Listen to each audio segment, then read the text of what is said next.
inwardly apprehend meanings otherwise obscure to him. Thus the aged have passed through ceremonies that the young cannot know, and from these ceremonies and initiation have gained something in the name of maturity, which can only be learned by the doing. Ritualism becomes the nearest equivalent that we have to the actual rite of doing,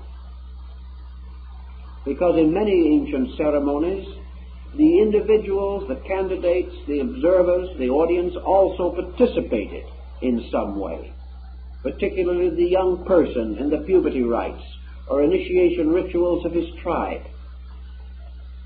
Today we take it for granted that a young person born in a certain nation is a citizen. Antiquity did not make it so light and easy a matter. Antiquity said that every man must be born twice, once into this world and once into his own maturity, and that these rituals of maturity conferred with them the privilege of participation in mature things, that the individual could not be allowed just to grow up. He had to accept with growth his duty. He had to accept the challenge of the enlargement of his own character. He was only a citizen when he was useful.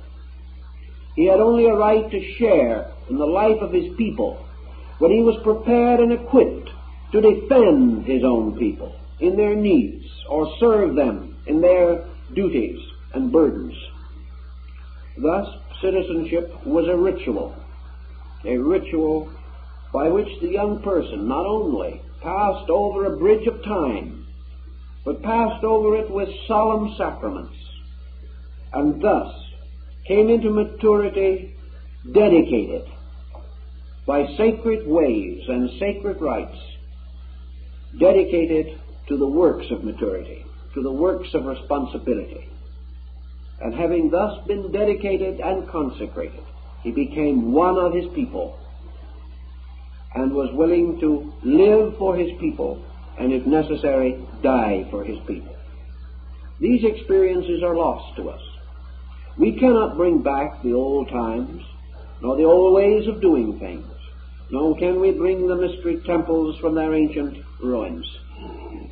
We can, however, recognize something we should all know, and we should realize it every day, namely that there is in the midst of us today the legitimate descendant of ritual, and that is theater. Theater began in the sanctuary of Dionysus. Theater began as a presentation of the great mysteries. Theater was the ancient depiction of the way of heaven. It furthermore gradually unfolded into a deeply psychologically significant unfolding of the attributes and qualities of human nature. By theater, man vicariously experienced man, and every experience had to be sound, had to be right, had to carry within it the sacred responsibility of art. We know today the tremendous moving power of theater. We all experience the spell of great theater. We know that we forget ourselves and move into the play.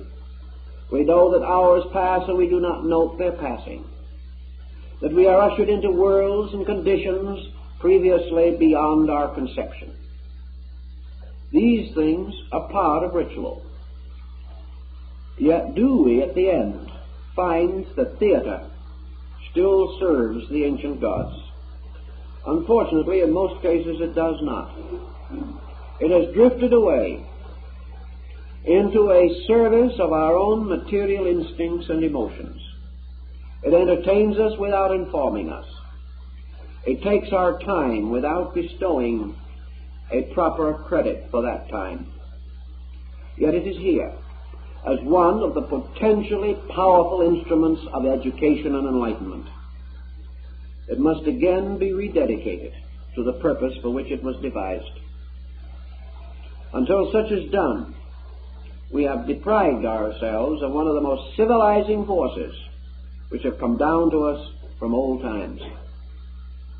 General Pike, contemplating this situation in terms of human necessity, and recognizing, particularly in his day, that a young country coming into its maturity through a long and difficult struggle such as the Civil War, preceded by the Revolutionary War, that this young country with vast frontiers to explore, with great adventuring to be done on the simple plane of physical activity, could very easily drift away from its footings in philosophy and religion. The religion could lose its dynamic, becoming merely a part of a social background, present, respected, but not experienced.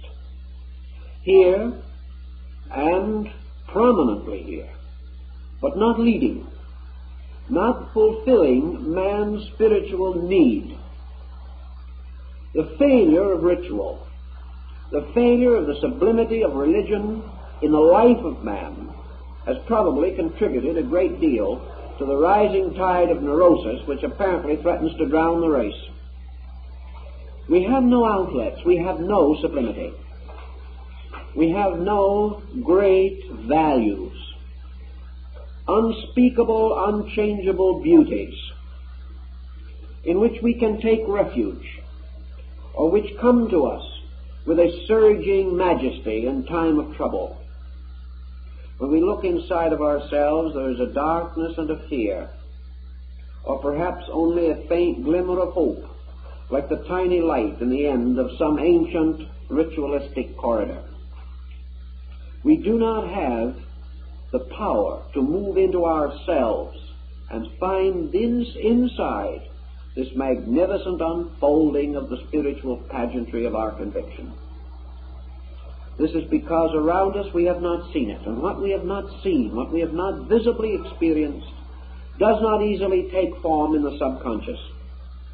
The great structure of antiquity had its religion centered in its subconscious. Religion was inside, placed there by the very circumstances which with us place other things there. To us there is the ritual of trade, barter, and exchange. We face it constantly. Therefore it moves inside of us. But the great ritual of man's rejoicing in the wonder, beauty, and integrity of the universe in which he lives, that ritual has not moved in on modern man. Yet it has not died. It is there, but it sleeps. Sleeps because we have found no way to awaken it, or perhaps have not even tried.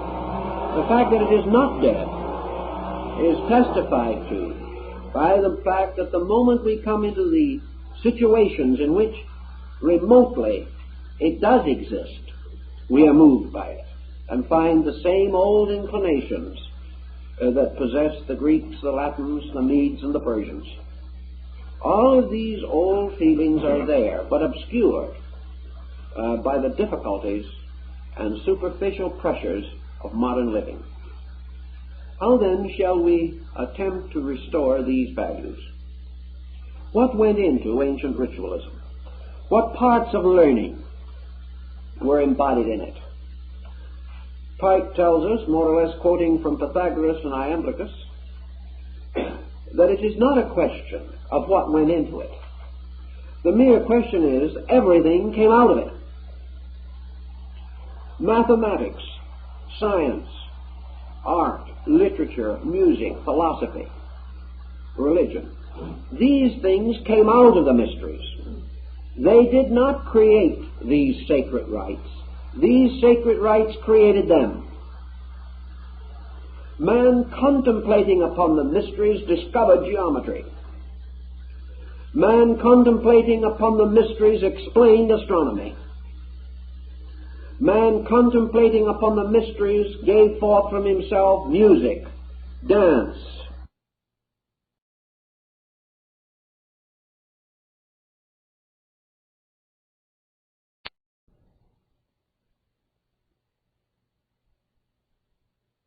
By intelligent and civilized persons should have condoned such institutions?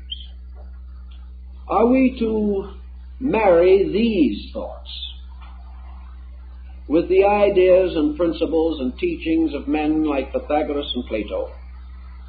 Are we to assume that Plato was a charlatan or a stupid fool when he declared that when he stood in the presence of the great Hierophant of the rites, he was as a little child knowing nothing?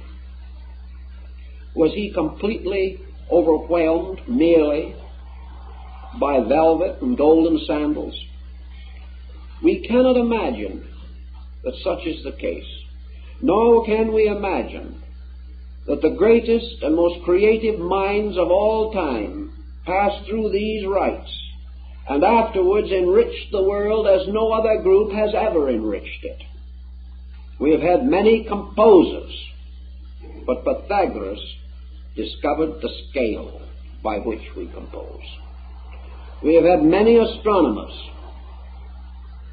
but Ptolemy was the one who gave us the great concepts of mathematical patterning by which we developed the astronomical theory. We have used these things in many ways. We have had countless doctors through the ages, and for 2,000 years and more they have taken their solemn obligation by the Hippocratic oath, an oath dedicated to the gods, an oath written and conceived 400 years before the Christian era in a pagan sanctuary. These principles, these great ethical patterns, have come down to us from those who had received the mysteries.